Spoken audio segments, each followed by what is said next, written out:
Hey, all, it's Peter. I wanted to let you know something that I'm really excited about. The Orthodox Presbyterian Church, the OPC, is exploring a new church plant in central Orange County in the Tustin or Irvine area, of which I'm part of. We're gathering interest for an informational session about this church plant and upcoming Bible studies. If you or someone you know is interested, go to our show notes, click the link OPC and the OC on top, and subscribe for our updates. Please share this with your friends and family. Anyone who's looking for a confessionally reformed, evangelistically minded church in the heart of Orange County. I hope to meet you soon.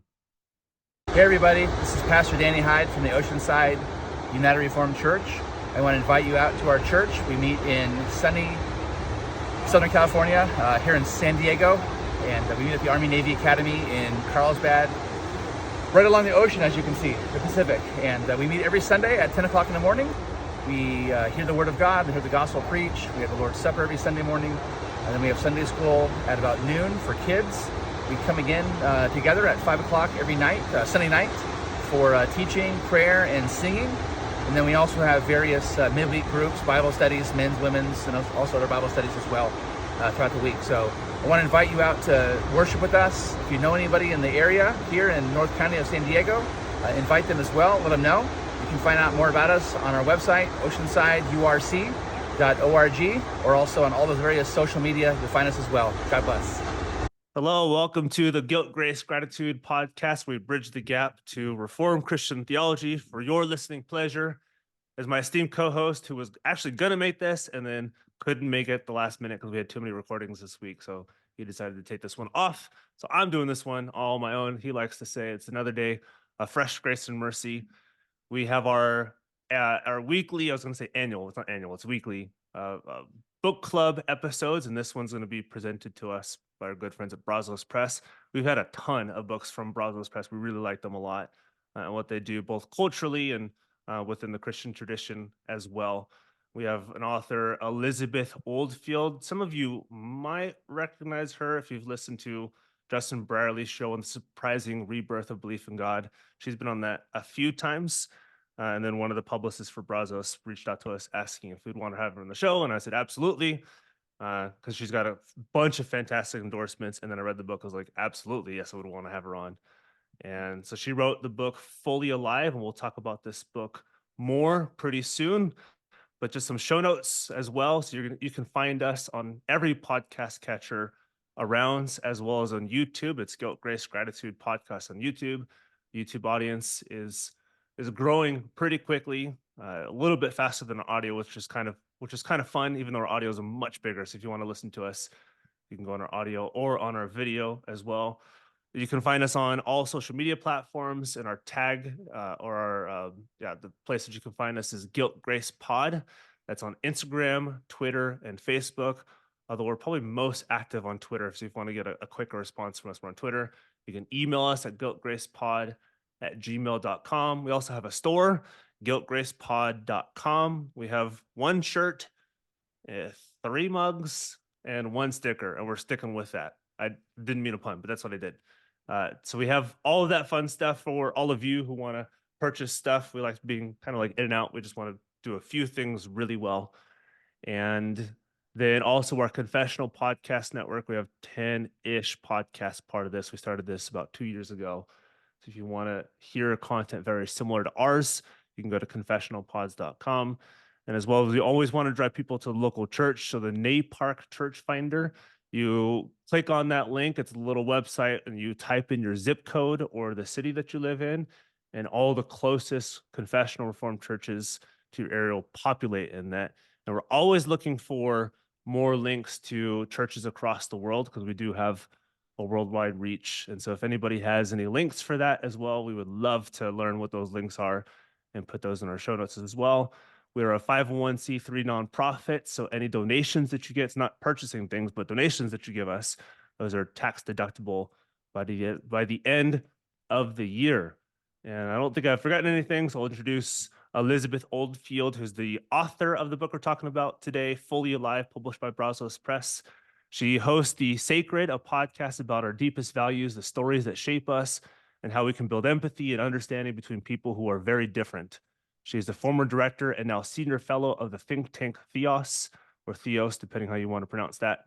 She appears across the media, including BBC radio and television, UnHerd, the Financial Times, and beyond. Oldfield is also contributing editor at Comment Magazine, chair of Larger Us, and a coach and consultant working with purpose-driven individuals and organizations. She lives in an intentional community, which we'll probably talk about in this because it gets talked about a lot in the book, in South London with her husband and children. You do a lot of stuff, but it's a pleasure having you on the show, Miss Oldfield. It's really lovely to be here. Cool. So that was your bio and a bunch of stuff. So you do a lot of stuff. But let's get to know Elizabeth Oldfield even beyond her Brazos Press bio. Like who are you, and what are some of your hobbies outside of writing and reading and intentional community and doing all this think tank stuff? What's Elizabeth Oldfield all about?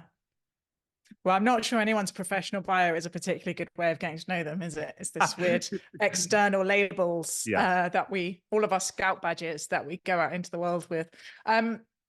I am someone who is very interested in stories, the stories that a culture tells about itself, and how the way these ambient stories through media and the arts and politics shape us and create imaginative possibilities. They tell us what we should think a human being is, how we should treat each other, who we should value, who we should not value. And they make it easier or harder for us to conceive of the possibility of divine love. So that's been the sort of obsession I've been pulling on throughout my kind of working life, but also personal life. I would say I'm quite intense to be around. I read a lot of novels for that reason, and my happy place is in our little intentional community with a. I was just about to ask about that. With having spent 4 hours cooking up a feast and then putting 14 or 16 people from different tribes, different beliefs, different backgrounds around a table who may never met each other, and then just seeing what happens. And at the end of the night saying, do you want to come to the chapel and pray Compline? And then seeing what happens with that. So hospitality, story, community, food. These are all things that bring me alive. I like it. Maybe, so for those who are unfamiliar, to be honest, I was unfamiliar with it when I was reading the book. And so I wanted to ask you, what is an intentional community? Even before we start off with all the book stuff. Yeah, it's one of those jargony phrases that you don't realize a jargon until you write a book and people are like, what? So I don't actually know where that phrase comes from. The shorthand that I have been using more is micro monastery or sort of urban monastery. Yep. The phrase that gets put on sort of mainstream, there was a piece in the Times magazine this weekend about us, and they called us a middle-class commune. I think it is a group of people who are not just living together because it's, practical, like housemates. Yep. It's people who want to, in our case, covenant their lives up close, to be shaped by the same things, to be growing in the same direction, and to be offering each other a level of commitment and care beyond your standard living situation, more like a household. And we're very the biblical household is a key influence for us, but it is informed by the sort of new monastic movement. So we have a rule of life, and we try and do kind of rhythms of prayer and hospitality that reflect some of that tradition. Awesome, cool. So now onto the book, and again, a lot of these themes will intersect in this book, but this ain't your typical Christian book. Certainly not, I think, what people are expecting. Not what I was expecting, but the more I read it, I was like, this is really good. This is not what I was expecting, but it's raw, it's real, which I love. So why write this book, and why write it now? It's such a relief to hear you say that. I felt it's a really, like, it's been a huge vocational wrestle. I had this, like, I think this is what God is calling me to do. I think this is the book I'm supposed to write, but I don't know how Christians will feel about it. Yeah. Right? It is designed for an audience beyond the church. So I have spent most of my life crossing those divides. I was not really a Christian and then a Christian. And then I had a period of attempted atheism, I think what you would now call a deconstruction. And then I found my way back. Most of my friends are not Christians. You know, in some ways you could think of my and my husband's I'm in the same boat. Okay, great. As evangelists, we're very rarely we are going to preach the gospel and then we're going to sit with you while you accept Jesus Christ as your Lord and Savior, although I love that.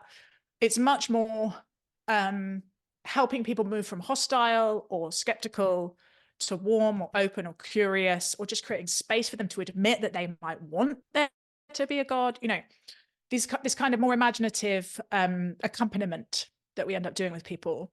And I found in the last 5 years this huge spike in spiritual openness. People who take a bunch of psychedelics who wanted to talk to me about Jesus, people who were environmentalists who were burnt out, people who'd been listening to Jordan Peterson who suddenly got interested. And in person, I suddenly realized that I found it very easy to talk about my tradition and the treasures of it in ways that made sense to them, but in ways that I didn't often hear the church speaking.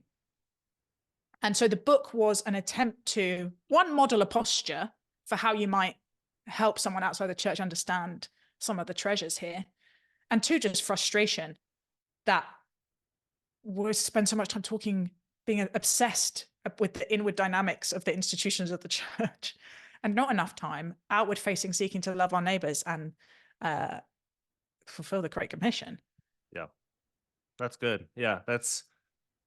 Most of, I mean, not to say we're the same person at all, but that's, most of my friends are not Christians. Most of the circles I hang out with not Christians. So it's refreshing when I read a book. It's like, it's not using Christian jargon.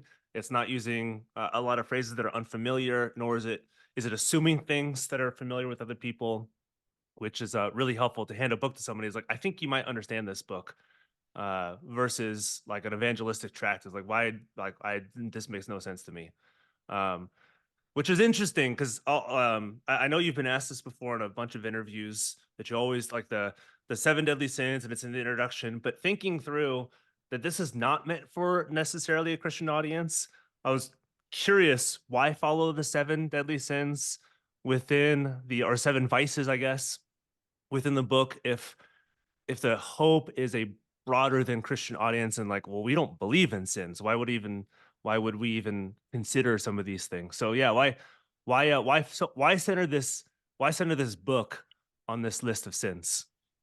I mean, the honest answer is that I needed a framing device. Okay, that's good. I like the honesty. I had some things I wanted to say. I'd written some essays about attention and what I think kind of liturgical practices do for that. I knew I wanted to write a feminist defense of the Christian sexual ethic. I knew I wanted to write something about status anxiety and belovedness. And I have this obsession with peace building and the nonviolent tradition, and the way in a polarized world, Jesus offers us a way to love our enemies.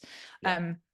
And I have an agent who's not a Christian and is brilliant and absolutely has my back. That's awesome. And took on this project, even though, you know, she would not normally take on a book written for a Christian market, and there was no pre-existing genre. No one knew which shelf to put it on in a bookshelf. But she said, you know, people need to trust you. They need to hear from you, and they need to understand what the link is to their life. And it became clear that I needed a concept that would travel. And I actually think the 7 deadly sins, at least in the UK, is still quite a meme. Like, it shows up in weird places. Yeah. It's a sort of, people will often write like clickbait articles. Yeah, you know, I can't the 7 say that's deadly the same sins in the US. It's different. It's curious that it's different in the UK. Yeah, it has some cultural saliency, just as a sort of weird, you know, the 7 deadly sins of bulk accrual fundraising. You know, and so I was like, something that people will recognize, even though it's strange. And actually, it's much more now a cultural meme than it is something that churches teach about in the UK. And then from that, I was like, oh no, I'm actually going to have to write about sin, aren't I? And that's when the whole thing came together, because I was like, no, this is the thing I really want to write about. This is the thing I think we really need to recover. If you write about all these lovely aspirations and values and people we want to be becoming, without acknowledging that there is a problem and these things are hard and stuff gets in the way, then it's not honest. So yeah, it was a long, slow realization that I needed to write about sin for an audience that did not believe there was such a thing. But I think it's cool. I mean, cool in the sense that there's a cultural bridge that you build, because you don't just say, okay, here's the sin, and then here's all cultures mess up on this stuff. It's you talk about the sin like wrath, avarice, acedia, envy, gluttony, lust, pride, but then you translate that into kind of cultural currency. Maybe if you can talk about like how that translation works from, you can say, the Christian understanding of sin to the cultural understanding of like things aren't going well. Yeah.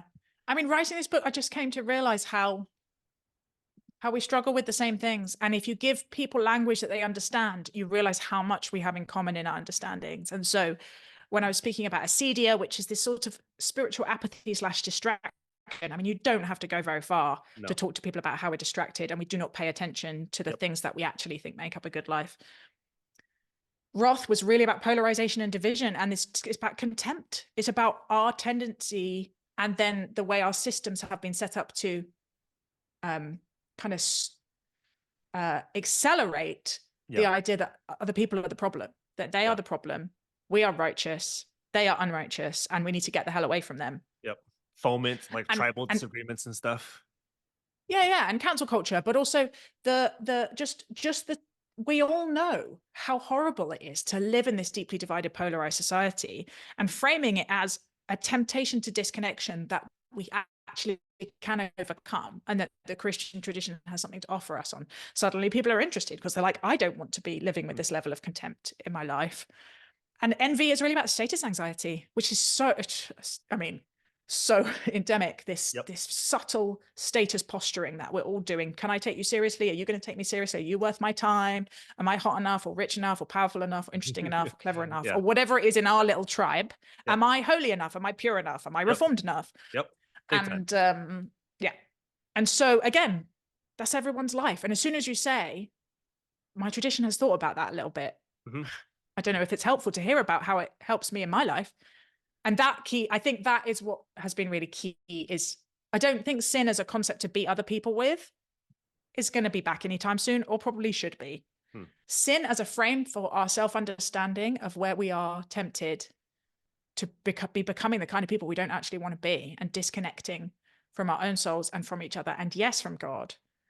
That actually feels quite sort of like bracing medicine that people want.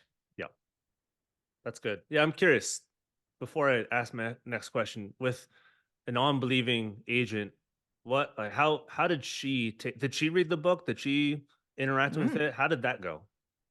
I mean, I'm so grateful for her. You know, the project wouldn't be here without her.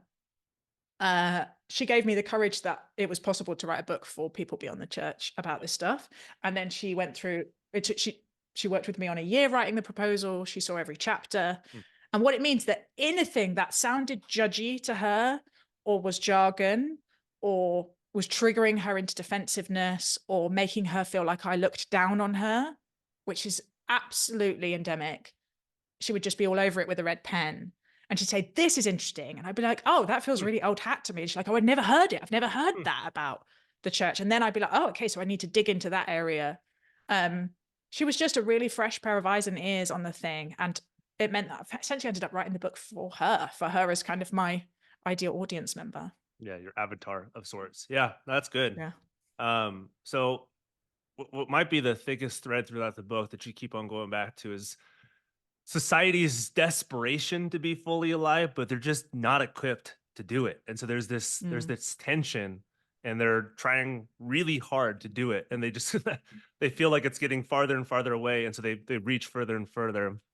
So like we just talked about, the answer isn't beating them over the head with the Bible. It's and then hoping they bleed enough to bandage them with Jesus, but to show them the source of life and fullness therein. So the question, what do you think is causing everyone? And I know you're becoming more known for answering these kinds of questions. What do you think is causing everyone to ask the question, why does it seem so hard to live right now?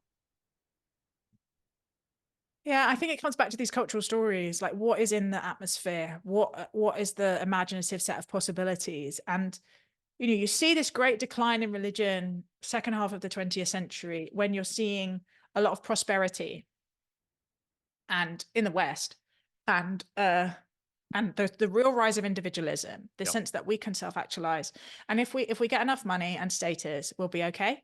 And to an extent, that's sort of true, right? That your life can be perfectly comfortable. It might not feel especially meaningful, and you might Hmm. not know deep forms of belonging, But you're not but in it can want get you, of things that you need. yeah, it can get you away, you know. And if you have lost the concept of guilt or sin or kind of ethical standards that you want to live up to and are failing to live up to, then sort of why would you go looking for anything else? I think the God-shaped hole gets smaller and smaller. Mhm.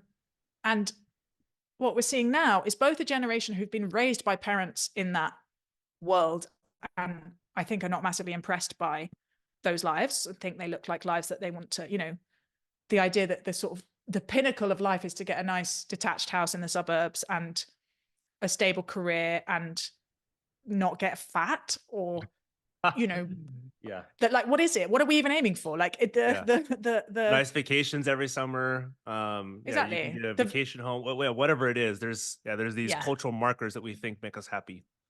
yeah big car, kitchen island. Yeah. I just think there is a generation coming through that are like, really, is that what life is for? Because you don't look that happy, and those things are not available to me anyway, right?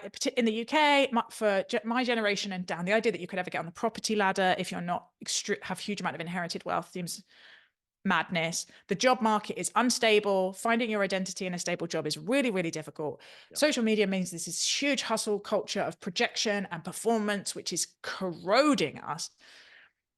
And there's a climate crisis, and there's a loneliness crisis, and the sort of fracturing geopolitically Yeah. of All the while, everyone's getting richer. All this stuff is still happening, and yeah. we're wondering. And we're I just thought that drowning was in stuff. yeah. That basically the lie that we were sold is becoming more obviously a lie. And so the idea of accumulation and acquisition, one, doesn't look that attractive, and two, doesn't look possible. And so those deep-seated longings that I think are always there in all times and all centuries for to be part of something bigger than ourselves. And you're seeing that coming out in this high politicization. I think people are looking for that meaning and belonging in politics, Yep. or in identity. And we need to be really careful not to pour contempt on people who are looking for those things there, Mhm. because they're very tender human longings. Yep. But actually what I think they are soul longings, and they're longing for connection, and they're longing for divine love, and they're longing for the meaningfulness and the purposefulness of being part of a body and being part of a community and growing together. So that's why I think actually right now, if we can offer it with humility and skill and with, you know, without judgment or superiority, we have a huge opportunity to hold something out to people. Yeah. That's good. Yeah, because I know you've been asked this question before, confronted with it with non-Christian thinkers and all that stuff. We're the most technologically advanced we've ever been. We have more money than we've ever had. We have more resources than we've ever had. We have more therapists than we've ever had. And yet, every study ever done or more recently done on happiness, on fulfillments, all that's gone through the floor. And people are like, I thought that's what people wanted. I thought all this stuff was the solution for our unhappiness in the post World War II era. And we're realizing it's not the case. That's good. So, two-part question. More for your writing, your reception of what you were writing, and what you think others might receive, and especially thinking of the broader Christian audience as well. Was there a part? I have a guess. There might be. I'm gonna hold my answer until the end. Was there a harder chapter for you to write, knowing your own heart and knowing what you're writing? And second part was, what do you suspect might be the chapter that most searches your readers' hearts, thinking of the broader Christian or the outside of Christian circles? Yeah, so for me it was avarice. I think it's just a deeply uncomfortable thread in my tradition. Particularly in the New Testament. I think you can read Proverbs, you can read other bits slightly differently, but the stark warnings against the soul danger of acquiring too much money and stuff and hoarding our resources Yeah. is everywhere and mainly ignored. Hmm. You know, like if you just tithe, like give a few nice things away, it doesn't really matter how rich you are. Like I actually think it might matter. Like going back to it Yeah. as someone who doesn't want to hear that because I'm a hypocrite and complicit in systems of economic injustice. Yep. And I don't want to give them. I don't want to give more than I'm giving. I like having savings. Thank you very much. Yeah. You know, That's I true. like doing my little bit of charitable giving, and To look charitable, I to have look nice and all that stuff, to conform to what everybody expects. I have come to the conclusion that the Christian tradition is massively more radical on money than I have really wrestled with, or the church has really wrestled with, and is much more obsessed about money than it is about sex or even prayer. That money is possibly the big spiritual thing. Yep. Yeah, he didn't So, say what Jesus was talking about. Yeah, the big problem with the human heart. He didn't say lust. He didn't say pride. He said, yeah, money is the source of all evil, not pride, not lust, not nothing. I mean, of course, those can and will be evil to an extent, but it's not what he called out. Yeah. Yeah, seriously. Then what do you suspect for the non-Christians who read this book? What do you think they're going to, or just based off the conversation you had with your agent, with other people on your podcast, what do you suspect those who don't come from the Christian tradition might struggle with the most? Yeah, so writing the last chapter was the most wrestled over. Not least because the whole book's quite personal, and I felt like if I wrote the last chapter without being having a bit of myself in there, it would be disingenuous. But it's so funny how people read it. I was speaking to a Christian earlier who basically thought I soft pedaled my argument against porn. But for non-Christians, people outside the church, they think I've gone all guns blazing against porn as a just a problem that should be avoided at all costs. So really depends where you're coming from, how you read that chapter. But I think daring to say our sex lives are ethically meaningful, you know, that if you, and particularly for a progressive younger generation who very much want to be living a good life, right? Really want to be being good people and thinking about justice and thinking about power. I think some of the conclusions that they've come to about what sex therefore looks like are quite out of whack with that, and particularly, challenging a sort of uncritical sex positivity from a Christian perspective is always going to be dancing around the landmines of sounding judgy, like I'm trying to shame people, like I'm just massively out of touch with the wider world, which, let's be honest, I am. But that chapter, trying to meet people who have come to different conclusions on sex, to me, where they are, with compassion and curiosity, and then say, there are some reasons I think there is a golden thread in the Christian sexual ethic, which is not anti-women and is not oppressive, but is actually quite radically politically opposed to extractive forms of physical intimacy, was always quite a difficult needle to thread. Yeah, that makes sense. That's good. How do you talk about sexual ethic without sounding a prude or being unwilling to take a stance? That's a difficult thread to do. I've just sent the book to a woman called Clementine Morrigan, who I'd had on my podcast, who is a kind of critique of cancel culture from the quite hard left. She's Marxist and queer and polyamorous, but says some deeply profound things against cancel culture. And I think she's a mind at work. You know, she's interesting, she's thoughtful. So I sent her the book and she's reading it, and I'm really curious how she finds that chapter, because I actually think the way she talks about sex, the heart of it is very similar to what I'm trying to get at about protection of the vulnerable and not treating other human beings like objects, which is at the heart of the thing for me. But yes, it could blow up. She could absolutely hate it. But if I can have those kind of conversations where we come to such radically different conclusions and have them go, okay, yeah, I can see why you might get there. Mhm. That's what I'm aiming for. This is pure curiosity and has nothing to do with the questions. But now that we're talking about sexual ethic, I just curious. Ever heard of an author, Camille Paglia? Yes, I know the name, but I can't place her. She wrote a few books on like sexual deviancy, and she's a liberal Marxist queer writer who's a professor of art in Philadelphia somewhere.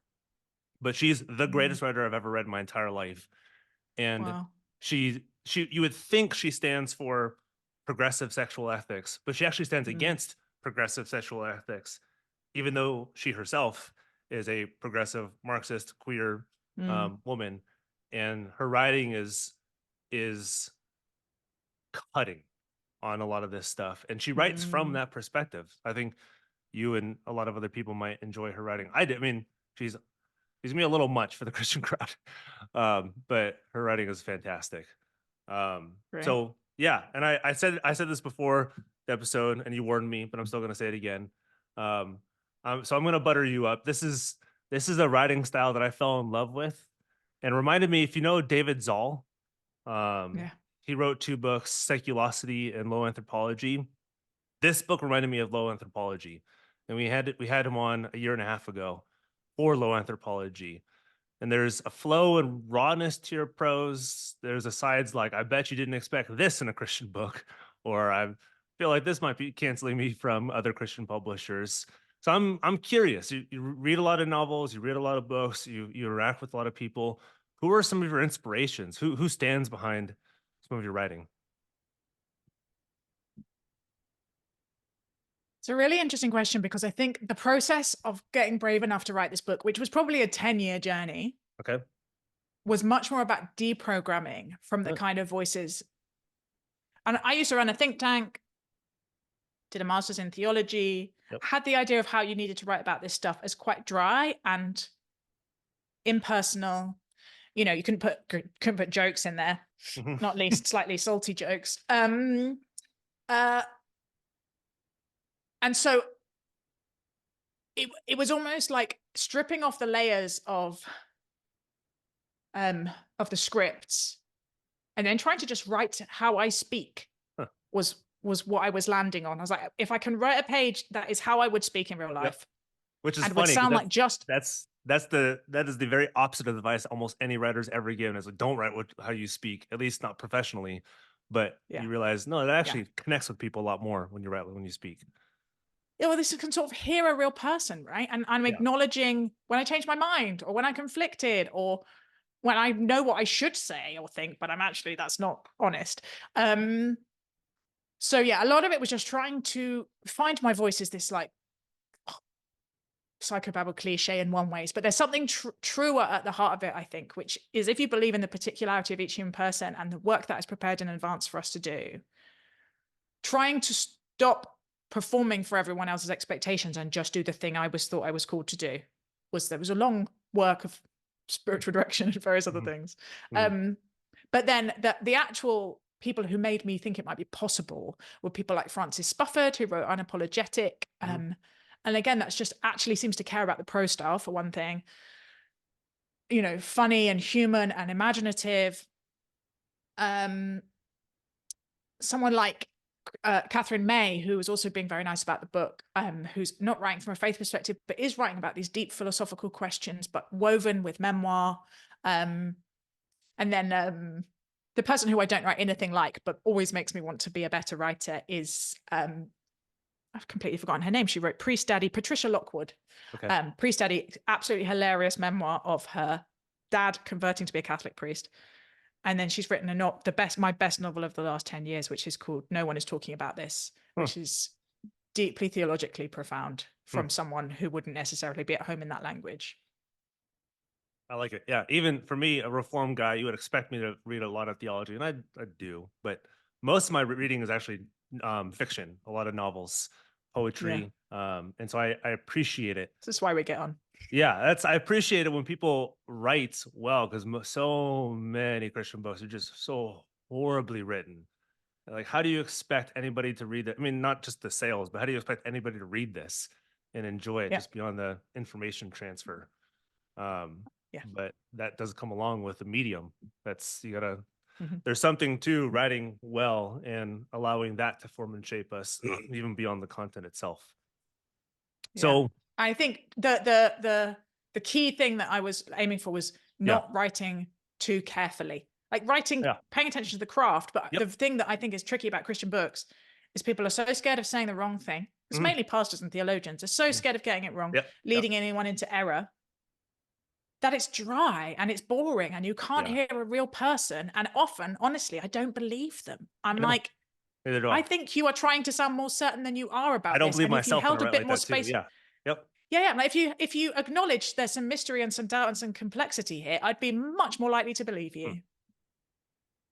That's good. Yeah, and I think the rawness and you even throughout the book, you could tell you wrestle with yourself in the book. You're like, I shouldn't write this, but I'm going. And then you write, I shouldn't write this, but I'm still going to write this, or I'm not sure how you're going to take this, or you say like, I really like this. I don't know if you like this.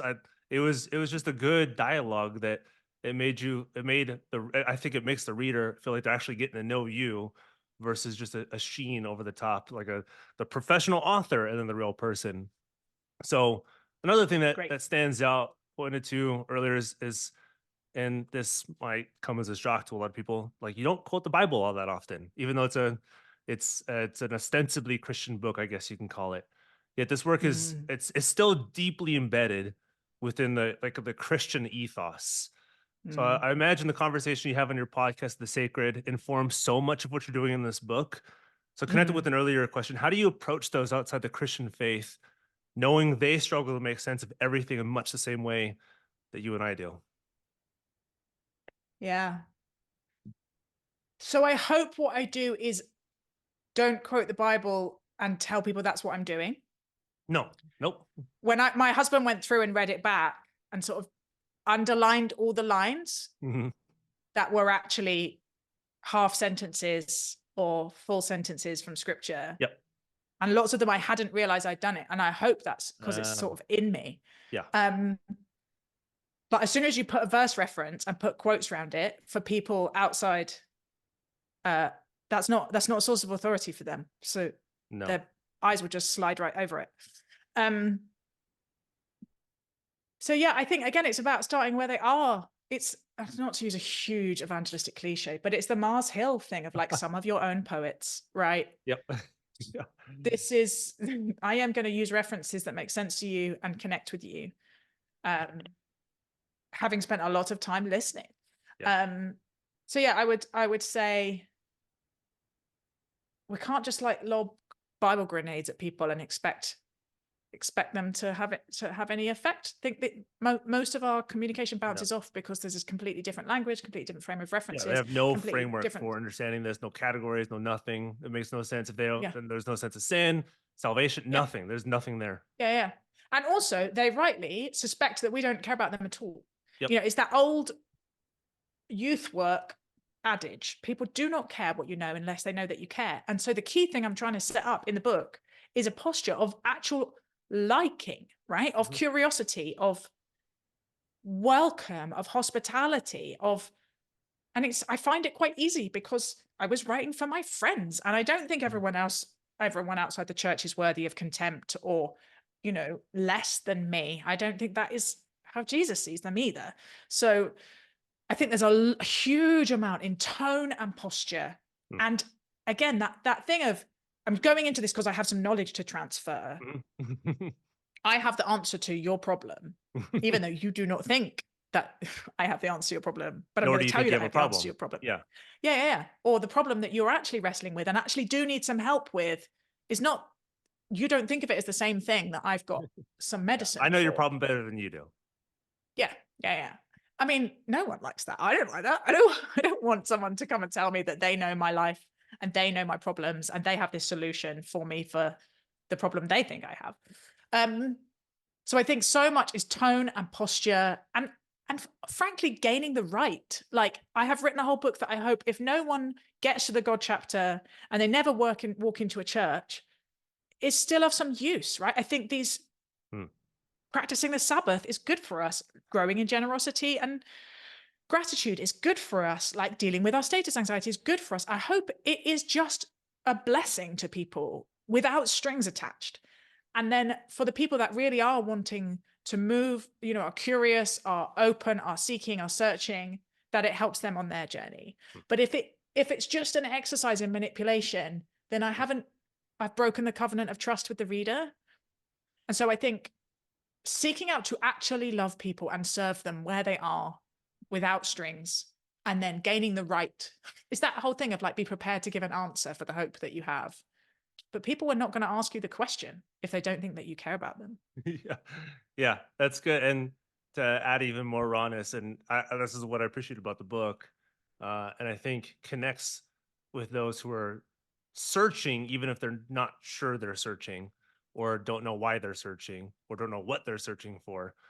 You say like, and same for me. It's like, I like sex, I like power, I like authority, I like money, I like seeking for all this stuff. And you tell the readers, like, I know you like this stuff too. I know this is what we're all searching for. And the tools you've been given aren't working, and you're not sure why they're not working, to continue this journey. You just like more, or like, I got to not do this, but I'm not sure how to not do this, or what's out there available for me to help fill this, which was helpful, because you're not just saying, I know you have a problem and I'm going to show you your solution. It's, I have the same problem too.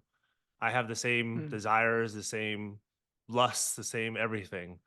And I've searched for the same places that you have and not found any sort of aliveness in that stuff, nor anything close to aliveness, which I think is going to connect with a lot of people. It's funny hearing people say, well, I don't think I wrote the sentence, I like sex, I like power. But yes, it's just, the summary is, yes, that coming at it from our own human struggles that are shared, and saying, I have found medicine for my soul in this place you might not think to look. Like, can I tell you a little bit about it? Yep. And that leads me to the conclusion, which is why I asked that question before this one, the G-bomb. And when I looked at the table of contents before I even read the chapter, I was like, what is she going to say about the G-bomb? What is the G-bomb? And then the G-bomb is God, for those who are wondering. Everyone wants to be fully alive, and yet this turbulent age doesn't seem to allow us to experience fully aliveness. It says it's available, just doesn't give you the directions to get there, or it's wrong directions, or it's incomplete directions. And it seems further from God we move, the more we grasp after him, which we've seen that with the new atheist movement. We thought that was the answer, and we thought detaching ourselves from God was the answer, and it just makes us long for him even more. So what would you say to those who are listening, who don't know what to do, but know they need to do something to find meaning in this life, to be fully alive? Go to church. That's always my that's always my that's what I was hoping sort you of would say. Surprisingly budget answer. I do yeah, for me it's the heart of the matter. It's what everything leads to: reconnection, relationship with the love, capital L love, that is beyond us. And I think more and more people are prepared to admit that that's what they're longing for too. The conversations that I have with a lot of people who are kind of in metaphysical midlife crises, who have been new atheists or similar, they're much more prepared now to say, I would like there to be a God, I just don't believe there is. And my response to them is, go to church. You don't have to start with believing. You can start with belonging and practicing, which is sort of what the book is about. And you can, some of them I go into detailed Ian McGilchrist hemisphere hypothesis about forms of attention and how it shapes what you're able to see. And for some of them, they don't know that. But I'm like, we come to believe things based on the relationships that we're in and the things that we've paid attention to.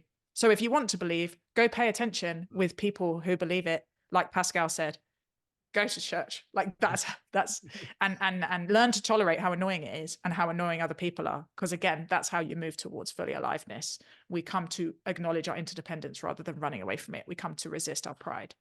And I say that as someone who finds church really, really quite annoying sometimes, and particularly in the UK at the moment, the Anglican Church is in just like free fall, catastrophic conflict.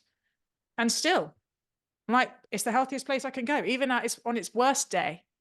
It's a West Wing quote. On my worst day, I am better. On its worst day, it's still the place most likely to point me towards the love of God. You know, not when it's traumatizing, but when it's just sort of within the spectrum of how annoying church can be. It's still more likely to remind me of how I need to flourish and what fully aliveness is than anything else. Awesome. Cool. Well, to end this out, if you want to just, if you can talk about yourself, your pod, I'd love to hear, introduce our audience to your podcast, some of the stuff that you do, where they can find your writing. I know you have a Substack. Just pump yourself up. Where can people find you? I am British and female and Christian. None of these things doesn't come naturally. I honestly, I hope this is not offensive, but points trying to write the book, I was like, channel an American man. An American white man. That's what you mean. Channel an American white man. Yeah. Have the confidence to think anyone will care what you have to say. So I host a podcast called The Sacred. And I listen to people from all different political, religious, non-religious tribes about their deep values and give them a space to reflect in public. My Substack is morefullyalive.substack.com. And I am on Twitter and Instagram more than I should be for the formation of my soul. So maybe I'll be off it by the time you go look for me. But I also have a personal website. I'm easy to find online. Awesome. Cool. Well, Elizabeth, thank you so much for your work, for writing this book, and for coming on. It really has been a pleasure talking to you. It has been a real pleasure to talk to you too.